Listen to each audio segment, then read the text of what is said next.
ଏଇଠି ଦେଖନ୍ତୁ ଭାଇମାନେ ଆମର କୁକୁଡ଼ା ଚାଆ ହେଇଛି। କୁକୁଡ଼ା ଚାଷ କରାଯାଉଛି ଏଇଟା। ଦେଖନ୍ତୁ ଛୋଟ ଛୋଟ ଚିଆଁ ସବୁ ଭାଇ ଆଣିକି ରଖିଛନ୍ତି। ପାଖାପାଖି କେତେ ଚିଆଁ ଅଛନ୍ତି।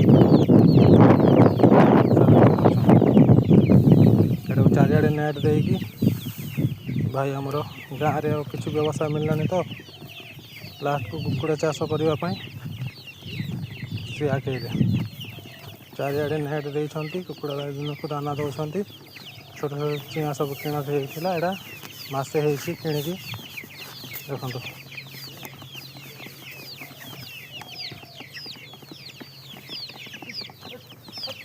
ସହର ଲୋକ ନା ତାର ଇଏ ସବୁ କରିବ।